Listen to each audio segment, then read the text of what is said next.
მოგესალმებით, ძვირფასო რადიო მსმენელებო, ეთერშია შუადღის პოლიტიკა FM 98.5-ზე, რადიო სივრცის ეთერი, გაზაფხულის ქუჩის სტუდიიდან მოვუწყებლობთ, მე გურამ ნიკოლაშვილი ვარ, დღეს ჩვენი სტუმარია ვირანისტი ვასილ პაპავა, რომელთან ერთადაც ვილაპარაკებთ ჩვენ უახლოეს სამეზობლოში შექმნილ ვითარებაზე, ჩვენ ვხედავთ, რომ როგორც ესეთი აღმოსავლეთის ექსპრესი, ესე მიადგა ამერიკული არმადა ირანის სანაპიროებს და თუ გავიხსენებთ ბოლო პერიოდის მოვლენებს, რასაც ჩვენ თვალს ვადევნებთ, იგივე თუნდაც ვენესუელასთან მიმართებაში, იგივე გრენლანდიასთან და შესაბამისად ევროპასთან მიმართებაში, ანუ ამერიკის შეცვლილ პოლიტიკას, ჩვენ დავინახავთ აი ამ მზარდ საფრთხეს, რაც უკავშირდება რეგიონში დესტაბილიზაციას, ვერავინ ვერ ამბობს ან მოთხოვნა რა არის, ან შედეგი რა უნდა დადგეს, ან რა პროცესს გამოიწვევს, მერე რა მოხდება და ჩვენ ვცხოვრობთ ერთგვარ აი ამ გაურკვეველ ვითარებაში. გამომდინარე იქიდან, რომ არ ვიცით რა როგორ შეიძლება განვითარდეს.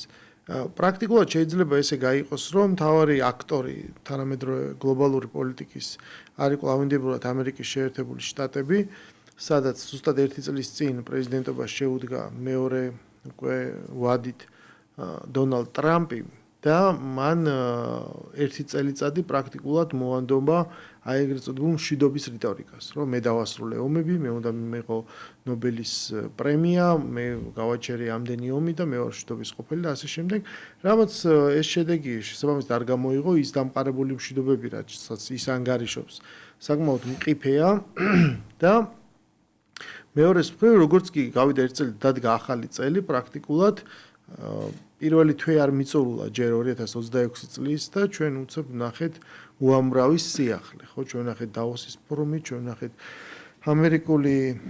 ამერიკელი მაღალჩინოსნების განცხადებები, შეცვლილი პოლიტიკური გარემო, გამოაცხადეს გლობალიზაცია დამთავრებულად, თუ შარშან დასრულდა ძველი წესრიგი და პოსტცივი ომის შემდეგ ჩამოყალიბებული სოფლიო ბალანსი და სისტემა, წელს უკვე სრულდება ეს გლობალიზაცია როგორც პროექტი და მიმდინარეობს, შეიძლება ითქვას დიდი გადატვირთვა და ჩვენ ისტორიიდან ვიცით, რომ ესეთ პერიოდებს ახასიათებთ ეს კონფლიქტი, იმიტომ რომ ესე უმტკივნეულო არ არის რაღაცა ცივილიზაციის ერთი ფაზიდან მეორეში გადასვლა.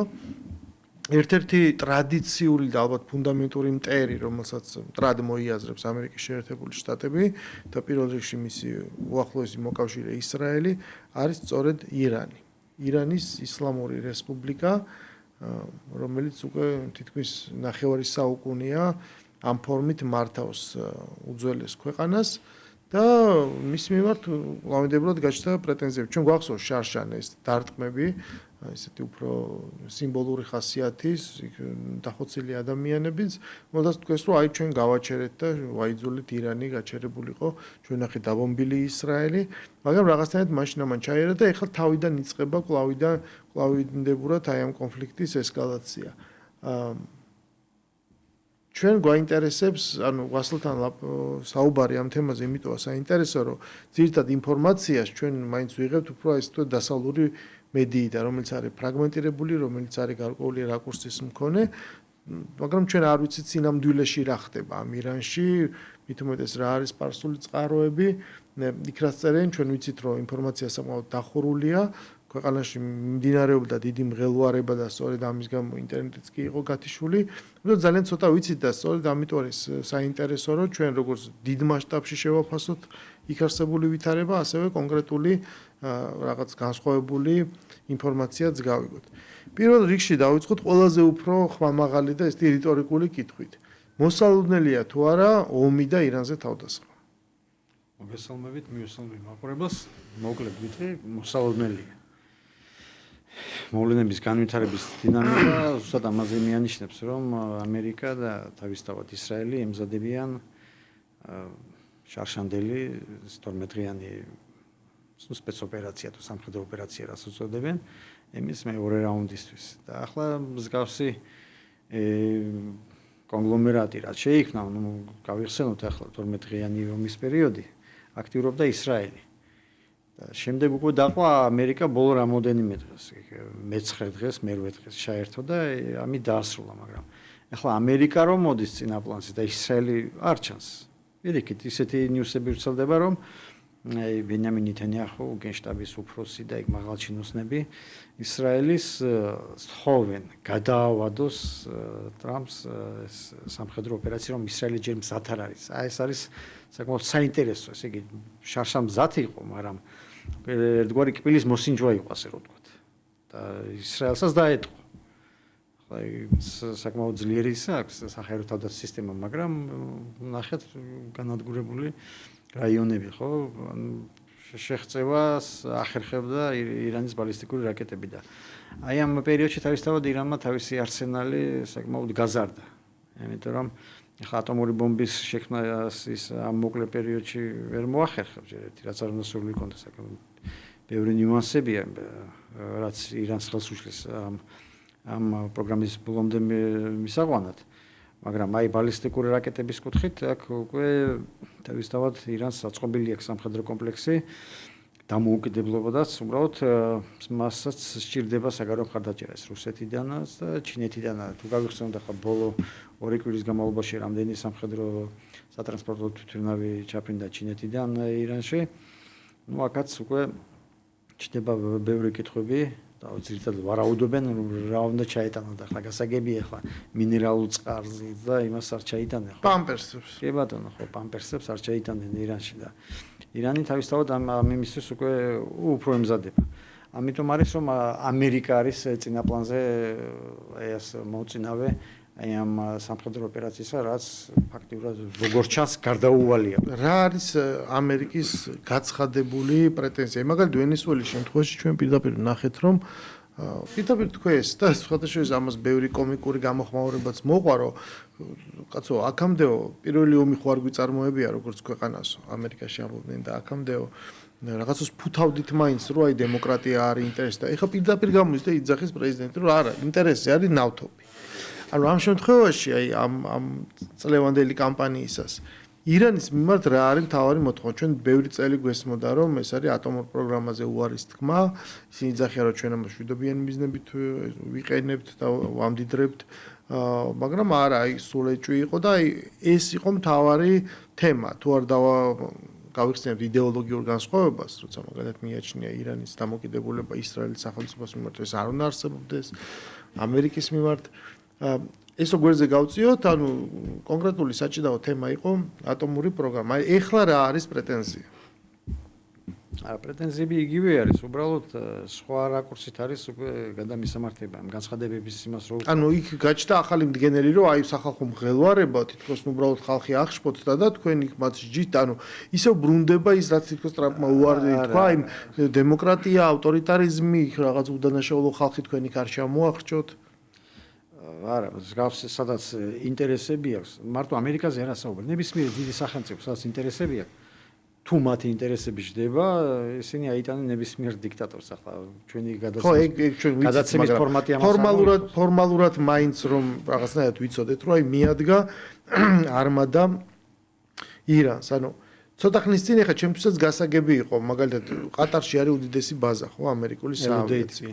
შემდეგ პრეზიდენტმაც თქვა ამერიკის და არ დაიმალა, რომ აი ყატარი და საუდის არაბეთი და სხვა ქვეყნები იყვნენ შუამავლები, რომლებიც დიდი ძალისხმევა გაწიეს, რომ ეს ესკალაცია არ მომხდარიყო. ეხლა ეს გარკვეულწილად გასაგებია, ჩვენ თუ გავიხსენებთ ჩარშა როგორ მიფრინავდა ეს რაკეტები ისრაელის თავზე და რკინის გუმბათი რაღაცას იმიგერიებდა და რაღაცას ვერად იბომბებოდა, ანუ დოჰას, ყატარის, ანუ ემირატების, გაერთი საუდის არაბეთის შემთხვევაში ეს უკვე ნიშნავს, რომ მთელი მათი ეკონომიკა, რომელიც დაფუძნებულია კეთილდღეობაზე, ტურიზმზე და ასე შემდეგ, ეს ყველაფერი დაინგრა და აირია, ხო? იმიტომ რომ თქვათ შეიძლება მათი ტერიტორიიდან ზეარსებული ბაზებიდან მოხდეს იერიში. აქ ეს გაჩერდა. ამიტომ გასაგებია, რომ დღეს ამ ქვეყნებმა თავი დაიცვეს, ანუ ირანთან კავშირი აქვს, ეუბნებიან, რომ ჩვენ არ ვართ ჩვენი მტრები, ესე ვთქვა და ჩვენგან არ გესხმით, ეს არის ამერიკა. ამერიკელებსაც უთხრეს, რომ ეხლა ამ ტერიტორიაზე დოჰასში რო ესვრიან ბაზას, ის რაკეტას არ ჩამოვარდება, ეხლა მას ვინ გაზომავს. ამიტომაც მან მიაყენა უკვე გემები რაღაც წყლიდან, რომელიც არ ითვლება, რომ ეს ყატარია ამაში ხო ჩართული. ოღონდ ხონდა არსებობდეს რაღაცას თქოზე მოთხოვნა, მუქარა და რაში იზომება ეს, როგორ არის აღქმული ეს ირანის მხრიდან. ხო, ახლა ჩვენ სოციოლოგიას რო გადავხედოთ, ანუ როგორი რეაგირება მოყვა აი ამ არაბული ქვეყნების განცხადებას, რომ ისინი არ მისცემენ თავიანთ ტერიტორიას ამერიკას, საშუალებად რომ გამოიყენოს, თქვათ, ირანზე მორიგი სამხედრო იერიშისთვის. და ერთგვარი ასე აღელვება და რა ვიცი, ცუდი კომენტარები წერებოდა, რაც გასაკვირია, იმიტომ რომ ახლა თვითონ იმ ქვეყნების გადმოსახედიდან ახლა მათი საჰაერო თავდაცვის სისტემა ისრაელის იმას სამხედრო სისტემასთან ახლოსაც ვერ მივა, ამიტომ რომ თუ მათი ტერიტორიიდან, თუნდაც ყატარიდან გახორციელდა იერიში ირანის წინააღმდეგ, თავისთავად ირანისთვის ლეგიტიმური სამიზნეა. ლეგიტიმური და არანაირად ისეთ დიდ პრობლემას არ წარმოადგენს ყატარი მიწასთან გაასწრებს. პატარა სახელმწიფო და ახლა ირანი საკმაოდ დიდია და ზუსტად ეს არის ეს შიშები ზუსტად მასთან დაკავშირებით და არა იმიტომ რომ თქვა ახლა მათ ისინი არ დაუჭერენ მხარს ამერიკას. უბრალოდ მათი ტერიტორიიდან მსგავსი ტიპის ოპერაციის განხორციელება საკმაოდ სახიფათო იქნება ამ ქვეყნებისთვის, იმიტომ რომ ეს როგორც ჩანს ეს მორიგი დაპირისპირება ეს კონფლიქტი რაც წავდება და როგორც ჩანს ახლა გარდაუვალია თავისთავად მძიმე დაეთყობა თვითონ ამ ქვეყნებზე არა მარტო ეკონომიკურად, არამედ სხვა უსაფრთხოების თავდაცვის კუთხით. რა შეიცვალა აი წინა თავდასხმიდან იმ 12 დღიანი კამპანიის შემდეგ ახლანდამდე რა გაკვეთილები გამოიტანა ირანმა შეიცვალა თუ არა რამე მართლობაში დამოკიდებულებაში იმიტომ რომ ირანი დაზარალდა ხო მაშინ იმ კამპანიის დროს ჩვენ ვხედავთ მით უმეტეს აი ამ ზარდ შიშებს ეს საინტერესო ასევე ჩინური ფაქტორი იქ სი ძინპინმა განაცხადა რომ თითქოს რაღაც შეთქმულება იყო გადატრიალება მომზადდებოდა და რაც უახლოესი სამხედრო გარემოცვა პრაქტიკულად დაპატიმრებულია ხო მე იმას ვიძახი რომ ქვეყნები ფრთხილობენ ეს მართლობები. აი ირანში რა არის შეცვლილი და რამდენად მედეგია ამ შემთხვევაში ირანი შაშანიძელის მერე უფრო გაძლიერებული გამოვიდა პირიქით უფრო დასუსტებულია ეხლა ამჯერად თუ როგორ უყურებენ შეგინდან აი ამ წინააღმდეგობის გაწევის შესაძლებლობას. არა რეჟიმი მყარად თქვენ აქ დასავლური პრესის ახსენეთ მათი გაჟღერებული ნიუსები ხშირად ცდება იმ რეალობას რაც იყო და არის და ახლა საკმაოდ ამ საპროტესტო აქციების დროს საკმაოდ ისეთი ფანტასტიკური ნიუსები ვრცელდებოდა რომ ქალაქები აიღეს, განთავისუფლეს, რეჟიმი უკვე დამხობის პირასა.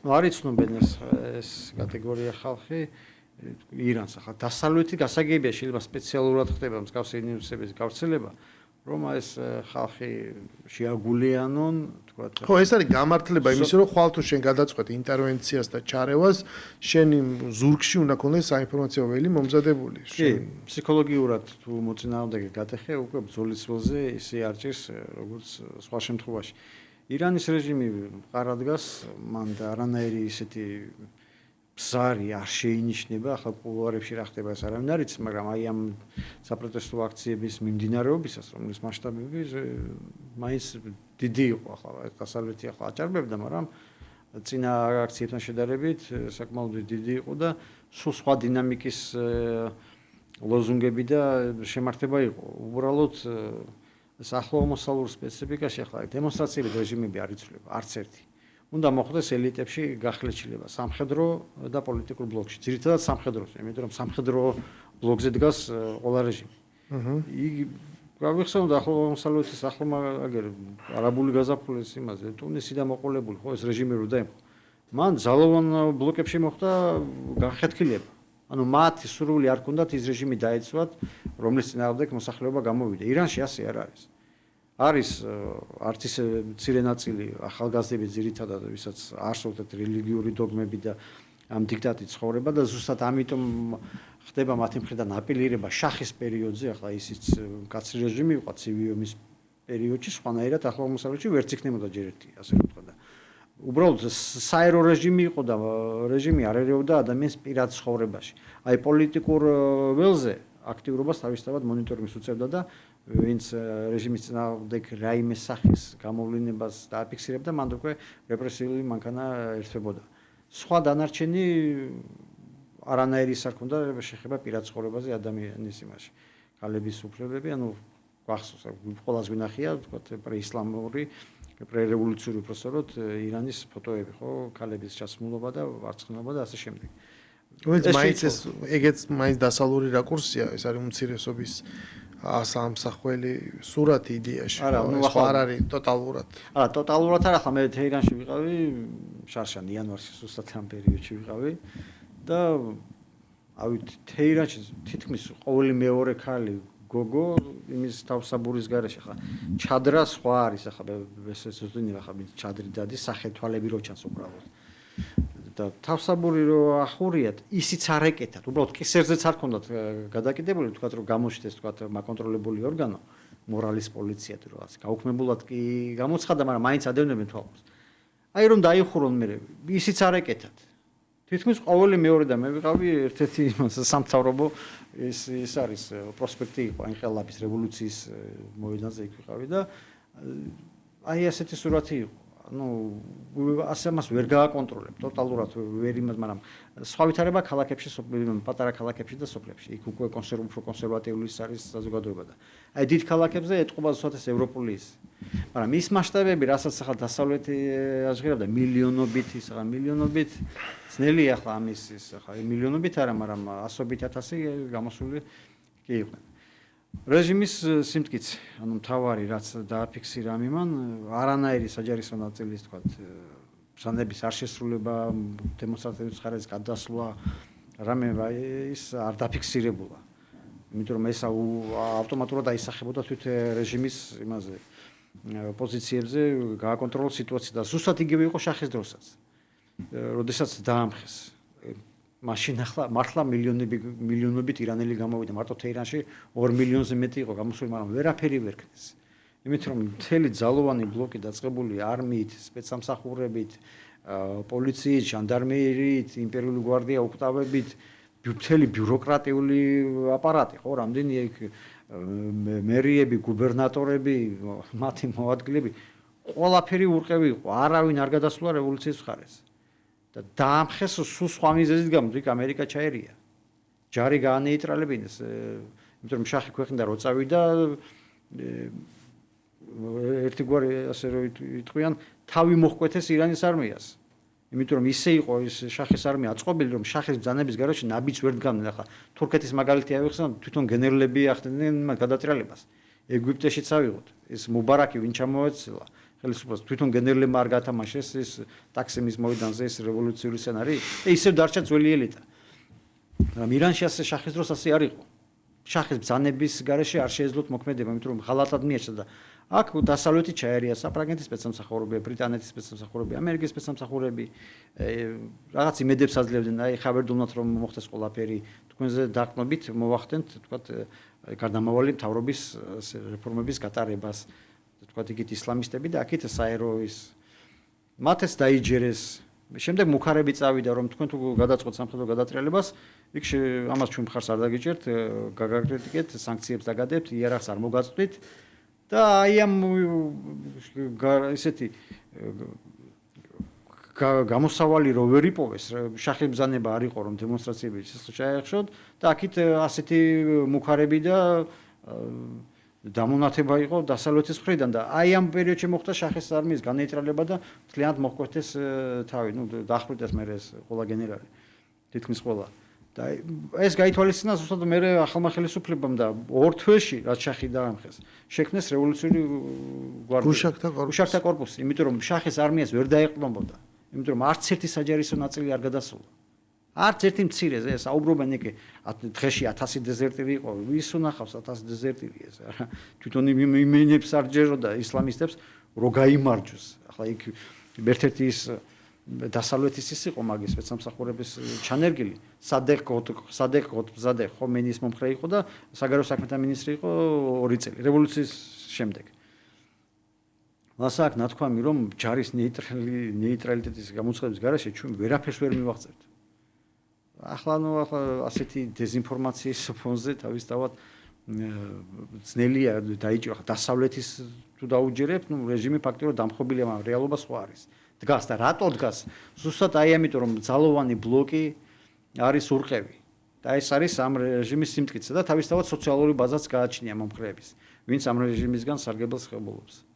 ეხლა მაგრამ ჩვენ ნახეთ ეს არეულობა რაც ფაქტია და ეხლა რა ვითარება აი სადღეისოდ იქნებ ამ არეულობამ გააჩინა განცდა რომ პატარა შეტევის შემთხვევაშიც შეიძლება კლავინდებურად გამწვავდეს შიდა უკმაყოფილება და რეალური არის აი ამ მორიგი ირანული რევოლუციის თუ გაზაფხულის ხილვა თუ პირიქით ანუ ხშირად იძახიან ხოლმე რომ გაუგებარია რატომ მიადგა ამერიკა როცა იქ ხომ მორჩა ყველაფერი და დაწყნარდა ხანდახან პასუხობ ხოლმე მე ხა დილეტანტურად ვიცი რა არის ან მე კი არ ვიცი რაში რა ხდება მაგრამ სწორედ იმიტომ რომ დაწყნარდა ამიტომაც მიადგა ანუ დიდ გეოპოლიტიკურ სურათში და ჩვენ ამ თემაზეც გადავალთ აუცილებლად ვიღაცა სჭირდება რომ რაღაცა უნდა აირიოს მაგრამ დაუბრუნდეთ საფუძველს პირველ რიგში რა კვალი დატოვა იმ ბოლოდროინდელმა არეულობებმა და გამოსვლებმა ახლა დეკემბრის იანვრის არეულობებმა რეჟიმი უფრო გამკაცრდა ქვეყნებში და ინტერნეტის ცდომა ნუ თავისთავად შეწყდა იმიტომ სოციალური ქსელებითაც ვიზუალური აღქმა შერო ხედავ ახლა შენ ქალაქში რო გამოხვალ და სხვა ქალაქებში მრავლობით ათასი გამოსულია შენც უფრო გაბედულად გამოდიხარ მაგრამ როცა ეს ინფორმაცია არ გაქვს ახლა შენ 100 კაცი რო გამოხვედი ნუ მალევე ხდება ასეთი იმის დემონსტრაციების განეიტრალება და ახლა მოსარავში და იმედი იმისა რომ თუ კი გარე ინტერვენცია მოხდება და რეჟიმი აღმოჩნდება ზეწოლის ქვეშ კლავინდებურად გააქტიურდება შიდა გამოსვლები რამდენად აქვს საფუძველი თქვა და ესეთ გათვლას რომ ამაზე დაყრდნობით ვიღაცა მაამუშაოს ისევ არეულობის სცენარი მე უკვე ვთქვი რომ რეჟიმი ახლა საგარეო ინტერვენციის პირობებში სხვა კონფიგურაცია ლაგდება იმიტომ რომ ხა მაყურებელს შეუძლია ეს იქნებ ვინმეს თუ გაახსენდა ან გადაამოწმოს კაცობრიობის ისტორიაში ნებისმიერი სახელმწიფოზე არც ერთი რეჟიმი იქნება მონარქიული ან რესპუბლიკური ან დიქტატორული არ დამხობილა იქ რაც არ უნდა დიდი მასა გამოსულიყო სადაც ძალოვანი ბლოკი მთლიანად იყო მთავრობის რეჟიმის მხარეს არც ერთი არ დამხობილა ან ხდება ღალატით შიგნით ისე ძალოვანი ბლოკში და პოლიტიკური მასში აი როგორც ირანის შემთხვევაში მოხდა შახის დროსაც აი ეს მომენტები არის გათვალისწინებული შიგნიდან ამას ვერ გააკეთებ აი გარე ინტერვენციას შეუძლია ეს ვითარება შეცვალოს და როგორ თავისთავად ახლა სამიზნე იქნება ძირითადად ეს სამხედრო პოლიტიკური ხელმძღვანელობა და გუშაქთა კორპუსის ბაზები მაგრამ მე არსად არ შემთხვევია სადაც რეგულარული ჯარის პოზიციებზეა საუბარი რეგულარული ჯარი არის უკანა პლანზე გადაწეული მაგრამ თავისთავად ახლა თუ მათი მხრიდანაც მოხდა ახლა თქვა რაკეტების გაშვება თავისთავად ეს ლეგიტიმური ის იქნება სამიზნე ამერიკის და ისრაელის მხრიდან რომ განადგურონ მსგავს ის მაგრამ რეგულარულ ჯარს არ ახსენებენ აი ეს გუშაქთა კორპუსი და ეს კონსერვატიულად განწყობილი ეს სამხედრო პოლიტიკური ელიტა ამნებზე და ეს იერიში ხა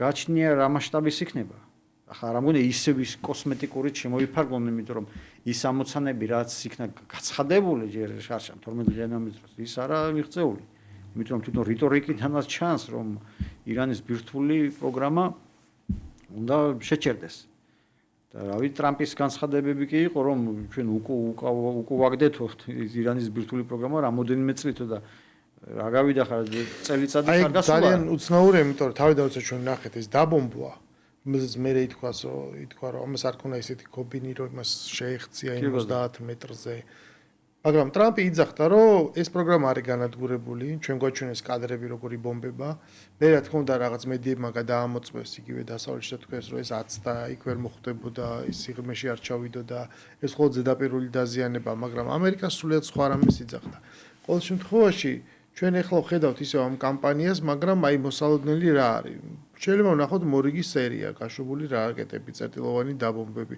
მაგრამ ეს ხო ნახეთ უკვე ანუ სიახლე შეიძლება იყოს რა ანუ გადასხმა არა სახმელეთო ოპერაცია ან ცდელობა იმისი რომ პროვოცირება მოხდეს ისევ შიდა არეულობის და იქნებ რაღაც მოხდეს ამ შემთხვევაში ამას სჭირდება იქ ის ხომეინი პარიზში მაინც ცხოვრობდა და გარედან აგზავნიდა თავის ეპისტოლეებს და რევოლუცია გარედან მოახდინა ფორმალურად ვინ არის დასაყრდენი რაღაცა კომიკური შაჰის მემკვიდრე რომელსაც კაცმა არ იცის რა გავლენა აქვს ვინმეზე არა თუ კი უნდა მოხდეს არეულობა და თუ კი უნდა მოხდეს რეჟიმის ცვლილება რითი უნდა შეიცვალოს მასე ახლა ვერ ვიტყვი ხა კომიკურის იმიტომ რომ ირანის რეალიებში ალტერნატივა სხვა ვერავის ვერ დასვამს სიტყვაზე თუ დასმაზია საუბარი და ზუსტად და იქნება არის ეგზაფუძოლის რო იქონდეს მას მხარდაჭერა და რაღაც არა ეს უყურეთ როგორ მოიქცევა სამხედრო პოლიტიკური ელიტა მე აქ რეგულარული ჯარი ვახსენე ის როგორ მოიქცევა იმ პირობებში თუ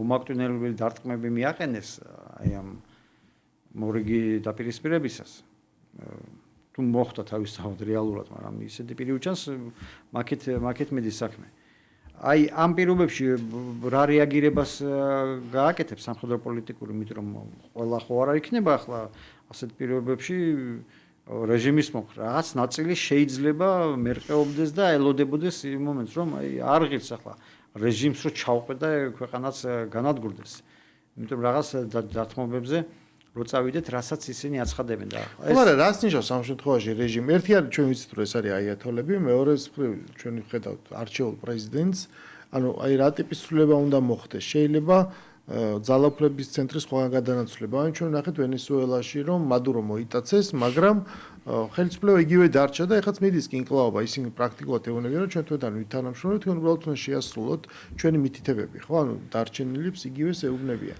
და როგორ მუშაობს საინტერესოა თვითონ ირანული პროპაგანდა. ანუ ისინი რას ეუბნებიან მოსახლეობას. ხა აი ამ განმოსახედიდან, როდესაც ჩვენ ხედავთ პირველ რიგში საგარეო მხარდაჭერის მაძიებელ შახის მემკვიდრეს, რომელიც ისრაელშიც კი ჩადის, ჩვენ ხედავთ კი პადაფარებულ შახის მემკვიდრეს, კალეშვილი გაათხოვა ებრაელ ბიზნესმენზე. გოდების კედელთან მისულს, ანუ ამას იყენებს ირანის პროპაგანდა, ამას აჩვენებს, რომ აი ეს არის ფეხლებების მემკვიდრე თუ მაინც არაჩვენებს რომ საერთოდ არც გაახსენოს მოსახლეობას რომ ეგეთი რამ არსებობს ამ მონარქისტულ რიტორიკას რაც აი ამ დემონსტრაციების დროს გაიზრდებოდა ისმოდა ეს ოფიციალურ პროპაგანდა შეიყენებენ თავისთავად საპირისპიროდ იმიტომ რომ ამ რეჟიმმა დაამხო ზუსტად შახი დაამხო რა გამზადებულზე მოვიდნენ ფაქტიურად ისინი მილიონობით კი გამოდიოდნენ, მაგრამ ამ შახის რეპრესიულ მანქანას ვერაფერს ვერ ეშვებოდნენ და აქ უკვე დასავლეთმა ანუ დასავლეთის მომენტში აწყობდა რომ შახი წაეყვანა.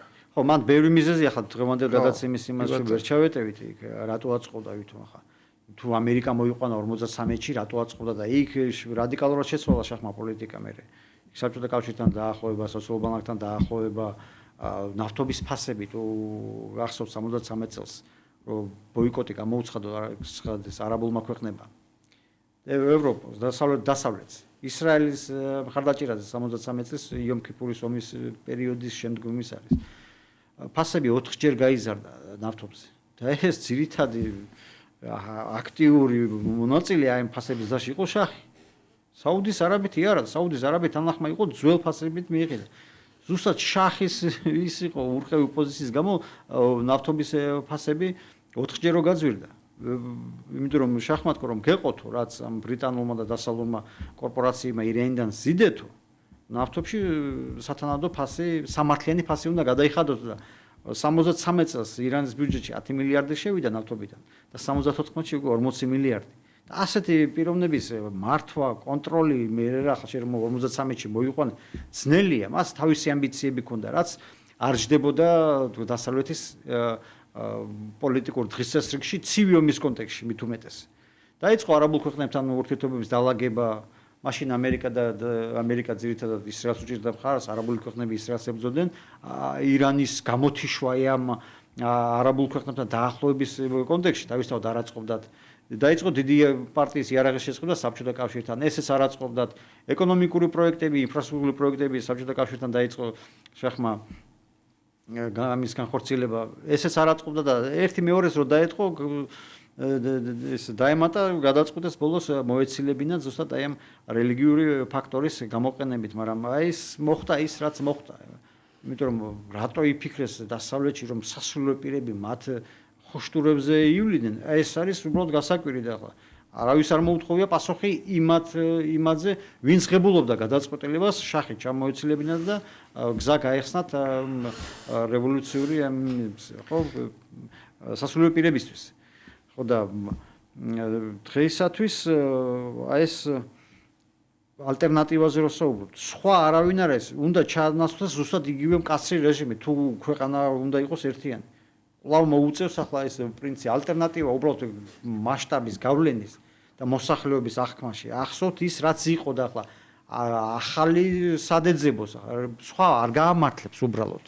არა, ხო, სხვა რამესაც რაღაც საფუძველი ჭირდება. რაც არ უნდა ვეძახოთ, კარიკატურული ირანელებისთვის ეს ახლა ეს სიმბოლოა და რამდენად არის ირანში აი ეს ერთიანობის მომენტი, იმიტომ რომ ჩვენ გვახსოვს, რომ ეხლა ჩვენ ეს ყველაფერი გავლიკო საქართველოს დამოუკიდებლობისთვის ბრძოლა, ჩვენ თაობაში ნიშნავს იმას, რომ საბჭოთა კავშირს გინდა რომ გამოეყო. მაგრამ არავინ არ ფიქრობდა იმაზე, რომ ეს გამოყოფა უნდა დაждდეს ქვეყნის დაშლის ფასად. ჩვენ წარმოდგენაში საქართველოს არის ერთიანი და იმაზე ბევრად დიდი საერთოდ რაც დაგვრჩა ის საზღვრები, ხო? ჩვენი წარმოდგენით ეს ზუსტად ამ ფორმით არის. მაგრამ საბჭოთა კავშირიდან გამოსვლა დაждდა სეპარატისტული ომები და ქვეყნის დაშლა. ჩვენ სხვანაირი ალტერნატივა არ აქვს, ჩვენ არ ვთანხმდებით იმაზე, მაგალითად იყო ჩვენ ვიცით შემოთავაზებები, რომ მოდი საქართველოს გაიყოს ორ ნაწილად და მაშინ მშვიდობა იქნება. ანუ აი ირანული ხალხის აღქმაში როგორ არის? აქვს საფუძველი იმას, რომ შეიძლება ირანი დაიშალოს მაგალითად. ანუ ჩვენ თანხმდებით იმაზე, რომ ნებისმიერ ცვლილებას იქნება ეს ომის შემთხვევაში, ომის გამო, ინტერვენციის გამო, შიდა ამბოხის თუ გადატრიალების გამო ჭირდება გარკვეული ნიადაგი იმისათვის, რომ ცვლილება მოხდეს. უბრალოდ ესე ხელოვნურად ვერაფერს ვერ გააკეთებ. ცხადია და გარკვეული ძალები უნდა იყვნენ ამა თუ იმ პროექტის უკან. ერთ-ერთი სცენარი რაც შეიძლება იყოს, საერთოდ რა თქმა უნდა არსებობს გეოპოლიტიკური ეგეთი ხედვა, რომ ირანში პრობლემის შექმნა არის არავინდენად ირანის გამო, რომ არამედ ირანში პრობლემა ცulis თლიანად აი ამ რუსეთის სამხრეთ ტერიტორიას, ახლო აღმოსავლეთს, აქაჩენს პრობლემებს, რომელიც მოითხოვს რეაგირებას და სხვა ფრონტზე შეიძლება მოაკლდეს ყურადღება. ხო, ბევრი მიზეზის გამო შეიძლება ვიღაცას ეს აწყობდეს. მაგრამ თვითონ ირანის შიგნით განწყობა რა არის? ანუ ეს ერთიანი ირანის ცნება რამდენად ისეთია რა, საფუძვლია. ეს საინტერესო შეკითხვა მქონდა მე ამაზე ინტერვიუ მიცემული. სხვაგან მე არ შემხვედრია, იმიტომ რომ აი ასეთი მინიშნება ეს საკმაოდ მნიშვნელოვანია და ამაზე ბევრი რამ არის დამოკიდებული, ზუსტად ეს საპროტესტო აქციების მასშტაბები რატომ არ იყო გაცილებით უფრო დიდი. აი ზუსტად ეს მომენტი, ეს ფსიქოლოგიური განწყობა, განცდა, რომ თუ ქვეყანა დაიშლება, ну მაშინ მე რა უნდა გააპროტესტო. თქვა შენ გინდა ცვლილებები, რაღაც ეკონომიკური რეფორმების გატარება, მაგრამ რის ფასად, ქვეყნის განადგურების ფასად, მან მთელი რიგი სეპარატისტული რეგიონებია. ну ახლა როგორც ჩვენთან იყო ისე არა, იქ სხვანაირი სპეციფიკა აღმოსავლეთში დავისწავლეთ, კერძოდ ირანში, მაგრამ ამის შანსები არის, იქ თქვა საუბრობენ ქურთებზე, ირანელ აზერბაიჯანელებზე, ბელუჯებზე, რომელიც პაკისტანის საზღვართან ცხოვრობენ. და თავისთავად ესეთი დეზინტეგრაციული მომავლის ასეთი დეზინტეგრაციული მომავალი ბევრს არ აწყობს და ზუსტად შეიძლება ეს იყოს ის ერთ-ერთი იმის ახსნა შეიძლებაოდეს ამით რომ აი მოსახლეობის დიდი ნაწილი ზუსტად აი ამიტომ არ შეუერთდა, იმიტომ რომ დაინახა საფრთხე რომ ამ გარე ინტერვენციას მოხდება სულ სხვა რამე. იმიტომ რომ ირანელებს ახლა ახსოვთ ეს არც ისე დიდი ხნის წინ ეს გარე ინტერვენციის შედეგები, როდესაც 51 წელს საბჭოთა და ბრიტანული ჯარები შეიჭრნენ სექტემბერში და რეზა შახი, ბოლოჩახის მამა რეზა შახი ტახტიდან გადადგა და 46-ში უკვე ვალდებულება მოითხოვდა ორივე ქვეყანას ჯარები გაიყვანონ, ბრიტანელებმა გაიყვანეს და საბჭოთა მხარემ უცოდა გააჭიანურა ეს საკითხი, როგორც ტრადიცია აქვს ესეთი. ბოლოს მიდიან ხოლმე.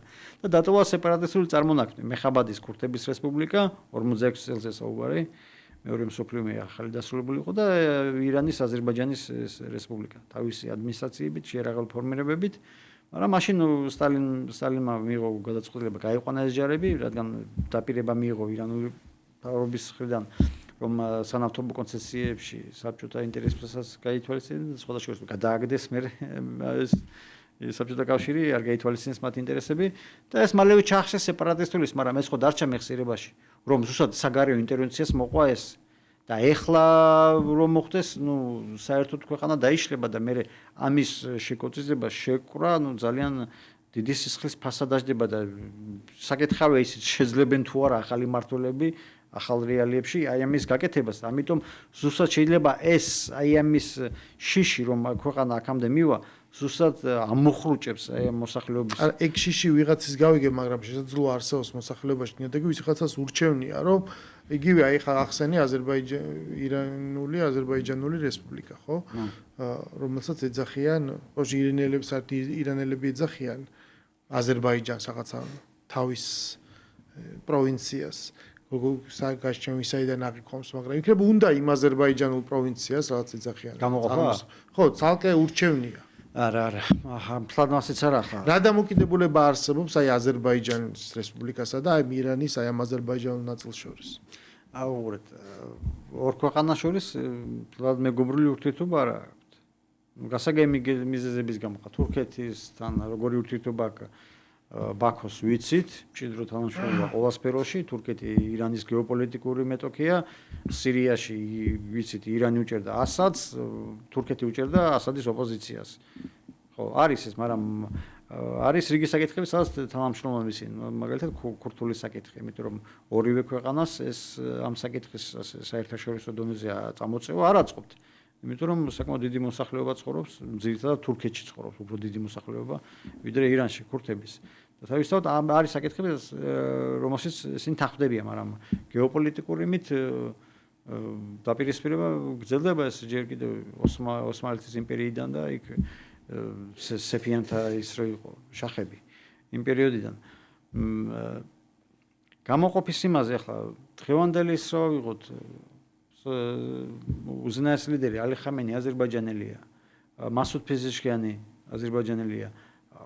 ჭიდროდ არიან ინტეგრირებული ირანელი აზერბაიჯანელები ირანის სახელმწიფო ბიუროკრატიაში, ძალოვნები, ბიზნესი, პოლიტიკა და სპარსელებთან ერთად მართავენ, ეს ორი ბირთვია.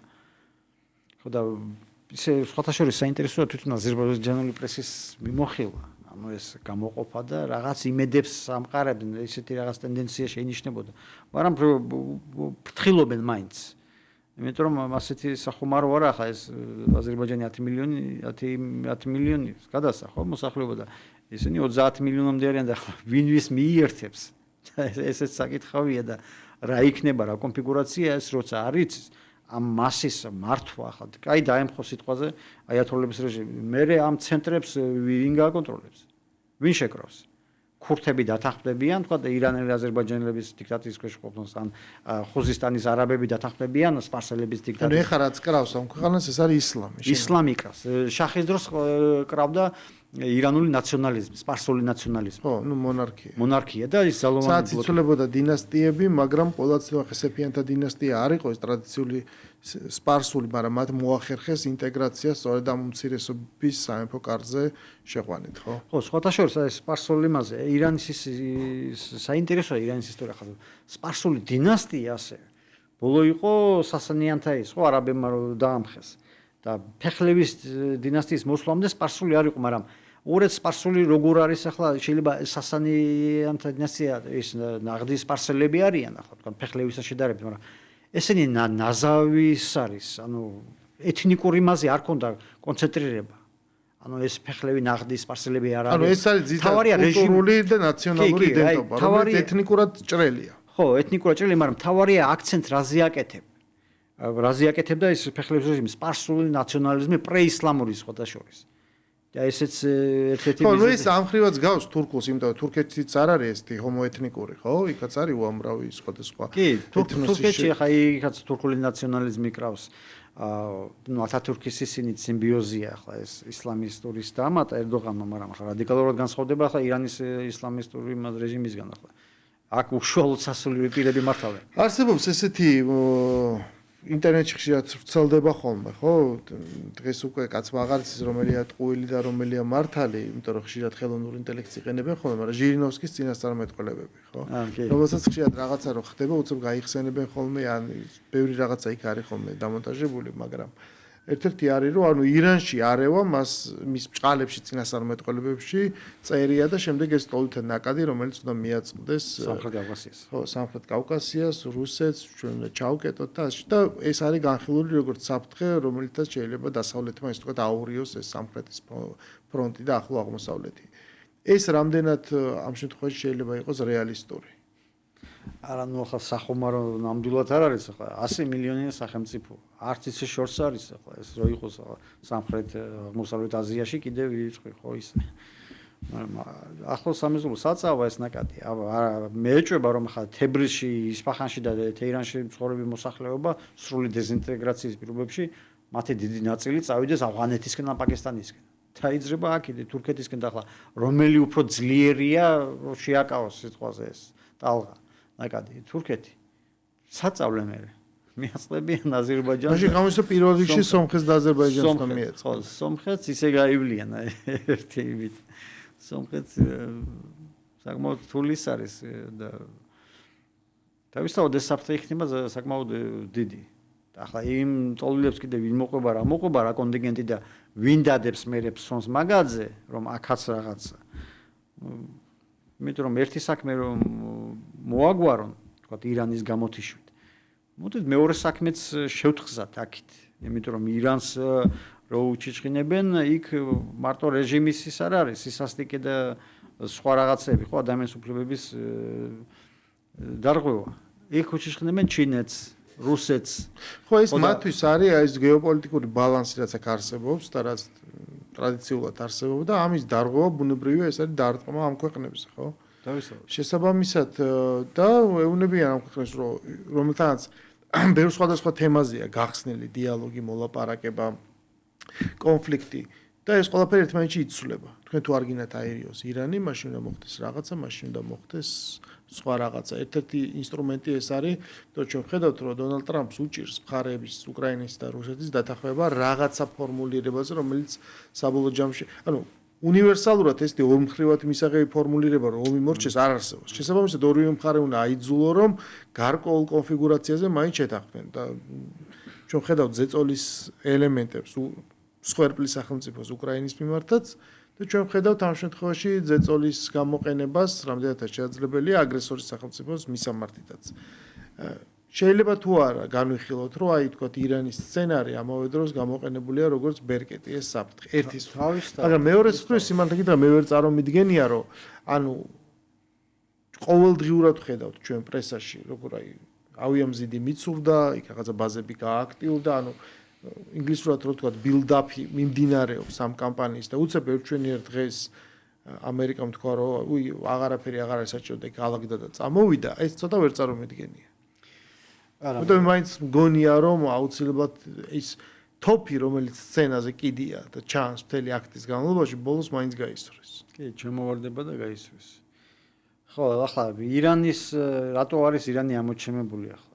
რეჟიმი ასეთია ნუ გასაგებია ახლა მასე შეიძლება ახლა მიუდგეთ გავიხსენოთ დასავლური პრესა ამოქიქონ ხელმისაწვდომია ინტერნეტში ემინა ცეცხლი წაუყიდეს შახს ერთი დადებითი სტატია შახის სასარგებლო რევოლუციის მიმდინარე პერიოდში დასავლეთში არ მინახავს რამდენი წელია მე იმას ვიკვლევ შახის პერიოდს და დღევანდელ ირანს და ანუ მომზადებული იყო ფონი ხომენი პარიზში იქ სათათბურე პირობებში მედია ცენტრის იმაში იყო მედიას ეპიცენტრში იყო შეუქმნეს სასათბურე პირობები და სხვათა შორის ეს ხომენის კასეტები ანუ მისი ქადაგებები მეორე დღეს ირანში ხდებოდა როგორ ანაირად ახლა იქ უშიშროების კონტროლის იმას როგორ გადიოდა არაფერი დიპლომატიური პოსტით ჩაკონდა და იმას ზალჩოებს დიპლომატიური იმაზე ხო არ აქვს კონტროლი უშიშროებას და ასე არცლინ ასე მოამზადეს და შექმნეს უალტერნატივო ფიგურა ხომენი და მოიყვანეს შემდეგ ხელისუფლებაში უბრალოდ მე გაეგცა ეს სადავები ირანი კონტროლიდან ამ კუთხით გამოვიდა ამიტომ საუბარი იმაზე რომ რეჟიმი კაცრია და უნდა შეიცვალოს ჩემში იმას იწვევს ახლა რაღაც ბავშვურ მიამიტურ გზნობებს იმიტომ რომ ასე არ არის სხვა რაღაცები აქვს დღის ეს რიგში ირანი არის რეგიონში ერთადერთი დამოუკიდებელი მოთამაშე დამოუკიდებელი გეოპოლიტიკური ცენტრია რომელიც არც რუსეთიდან ნაკარნახევის იმაზე ხუშტურებზე დადის და არც ჩინეთიდან გასაგებია მოკავშირეობა აქვს მაგრამ შახიც არ დადიოდა მე ბოლო პერიოდში 70-იან წლებში მით უმეტეს დასავლეთის იმაზე და გადახედეთ დასავლური პრესის კრიტიკას ჯერ დამხობამდე 70-იან მოყოლებული ნავთობის ფასე ხო საერთოდ გაგიჟებული იყო დასავლური პრესა სახელმწიფო დეპარტამენტი როგორ აკრიტიკებდნენ არ არის მასე რომ მოკავშირეობა და ყველას თავისი ინტერესები აქვს. და ირანი დღეს თავისთავად დამოუკიდებელი ამ კუთხით. დასავლეთს არანაირი ბერკეტი არ აქვს ირანის ზემოქმედების. სანქციები დააწესეს და არის ხო? არის. ვერ ჩამოიშალა სისტემა და რო საუბრობენ ირანის რეჟიმზე, ამას კიდევ ხალხს გაუსვა. რა ტიპის რეჟიმია ეს? სასულიერო პირები, გონიათ რომ ალი ხამენეი, თქვათ მას ბუნკერში გაანადგურებენ, ალი ხამენეიზე დგას მარტო ირანის სისტემა?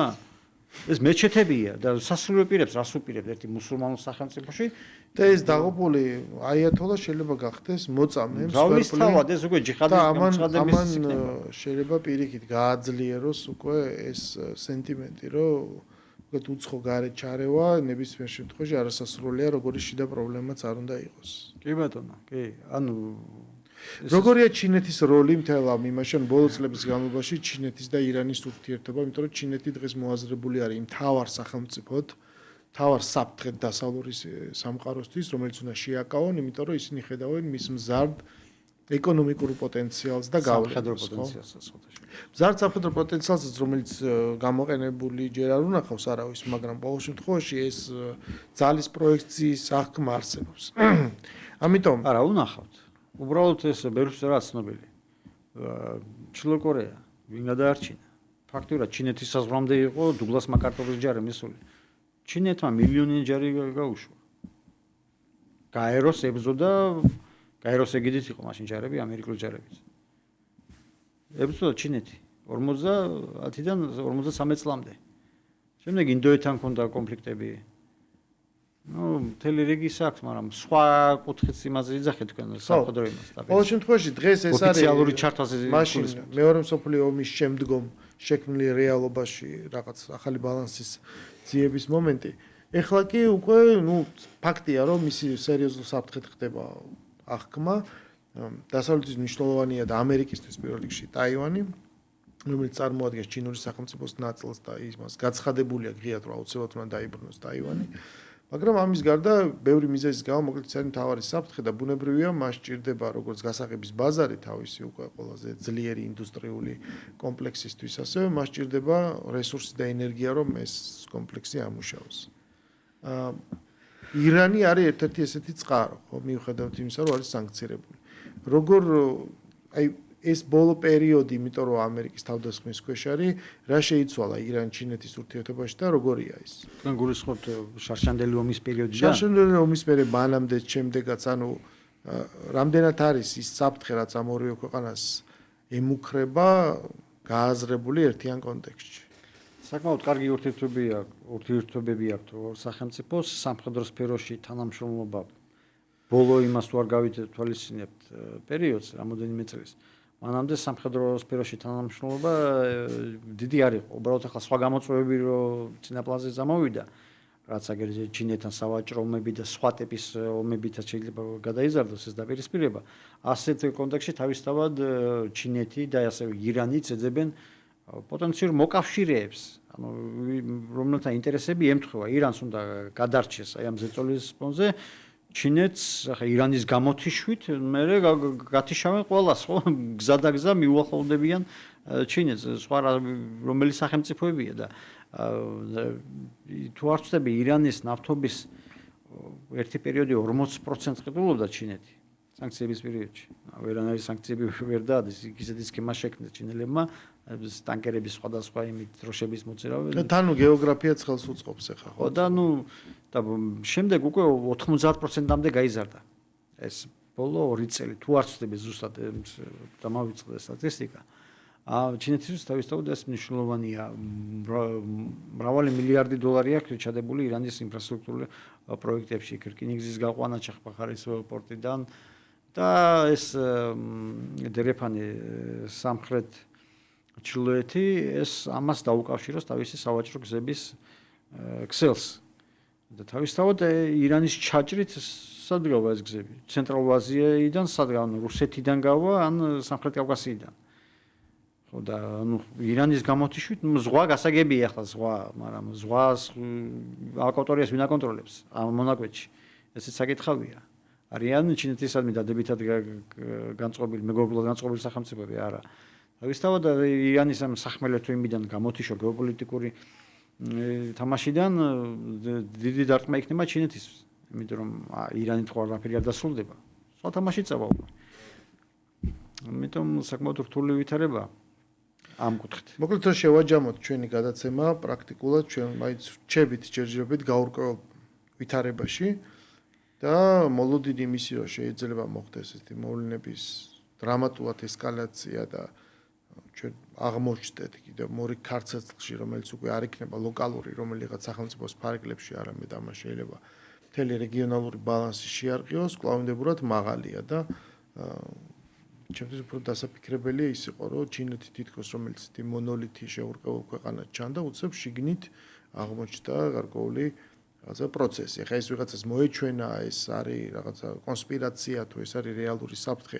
ამას გარედან ესე ზუსტად 100%-იანი დაბეჭდებით ალბათ ეხლა ვერავინ ვერ იტყვის, მაგრამ ფაქტი ის არის, რომ სი ძინპინის ძალაუფლება არა მარტო მტკიცდება, არამედ ის ამას აქტიურად მიმართავს თავის ძალაუფლების გამოყენებას იმისათვის, რომ ის შიდა საფრთხე რაც ეჩვენება გაანეიტრალოს. ეს გზა გაიარა თურქეთმაც ხო თავის დროზე და ირანმაც რომელმაც ასე თქვა გარე ინტერვენციის თუ შიდა აჯანყების პირობებში არაერთხელ დაამტკიცა, რომ ის ინარჩუნებს ძალაუფლებას. ანუ ყოველი ესეთი მოვლენა და ეტაპი ქვეყნის ისტორიაში, როდესაც თითქოს გამოგონილი რეალური ან საფუძვლიანი საფრთხე ხდება და თუ კი არსებული ხელისუფლება იმარჯვებს აი ამ საფრთხეზე, ის მას მხოლოდ ამტკიცებს. და ხდება მისი უფრო მეტად რეაქციონისტული ბუნების გამომუშავება, უფრო მეტად გამტკიცება და რაღაცნაირად გაძლიერება და ის მას ხდის უფრო ხის. იგივე მოხდა რუსეთშიც, ხო, ჩვენ ნახეთ, რომ აი მეოთხე საუკუნეა ვლადიმერ პუტინი მართავს რუსეთს და მისი ტრანსფორმაცია ჩვენ დავინახეთ და ხედავთ რაღაც ამ ხრივ, ანუ ამ ქვეყანა უნდა დაემხოს ან პირიქითი კრიზისიდან გამოდის უფრო გაძლიერებული. ის რომ თქვა კრიზისი მოხდა და შესაბამისად ის ახლა უფრო დასუსტებულია, ესე არ არის. ეს ამით ძალიან გავს ორგანიზმს, ხო? სიცხე ეს არის სიმპტომი, მაგრამ თუ ახლა დაავადებულ ადამიანი თუ არ მოკლა პირიქით, ის უფრო იმუნიტეტი შეძენილი და გაძლიერებული გამოდის იმ დაავადების მერე. ესეთი აღმოჩნდა სახელმწიფოების ბუნებაც. მოკლედ ჩვენი ინტერესი საქართველოსი ამ შემთხვევაში ჩვენი ინტერესი არ არის აი ამ დიდი დრამატული ცვლილებების, იმიტომ რომ ეს გვიქადის ისეთ რეგიონ პირდაპირ ჩვენზე რაღაცა ულტიმატუმს არავინ გვიყენებს, მაგრამ ეს გვიქადეს ისეთი ტიპის პროცესი და ისეთ უმართავ турбуленციაში შესვლას, რაც ჩვენი ქვეყნის ეროვნული ინტერესის ჭრილში სასურველი არ არის. ეს ალბათ ცალსახად შეიძლება, ხო ითქვას, რომ საქართველოსთვის ამ შემთხვევაში უპრიანია მშვიდობა ვიდრე დიდი ომი. მაგრამ ჩვენ შევხედოთ, ეს არის საკითხი, რომელიც საერთოდ არ არის საქართველოსზე დამოკიდებული, არც არავინ მას ამას არ ეკითხება და მისი გამოყენება რომც გადაწყვიტონ გარე აქტორებმა, იმდენად პატარა ვართ ჩვენ ამ ხელა კონტექსტში, რომ მაგასაც წინასწარ არავინ არ გვეტყვის. ეს არის პატარა ქვეყნების ხვედრი. ისე რომ დაგვეკითხონ, გამიკვირდება სხვათა შორის. ხო, ეგ უფრო საეჭვო იქნება რამე რო გკითხონ, ვიდრე რამე რო არ გკითხონ. ეს არის პატარა ქვეყნების ხვედრი და ჩვენ საქართველოს თელი საუკუნეების მანძილზე ესე გვაქვს ნაცხოვრები და ჩვენი გადარჩენის ფორმულაც გარკვეულწილად აგებული არის აი ამ ცოდნაზე და ამის გააზრებაზე, ვინ ვართ, სად ვართ, რამხელა ვართ და როგორ ცხოვრობთ. მადლობა ვასილ სტუმრობისთვის, საინტერესო იყო ეს მიმოხილვა, ჩვენ ბუნებრივია კიდევ შევხვდებით აუცილებლად ნებისმიერ შემთხვევაში, როგორც არ უნდა გავინთარდეს მოვლენები. ჩვენ კი ჩვენი გადაცემა კი დასრულებულია, გემშვიდობებით, შევხვდებით მომავალ კვირას.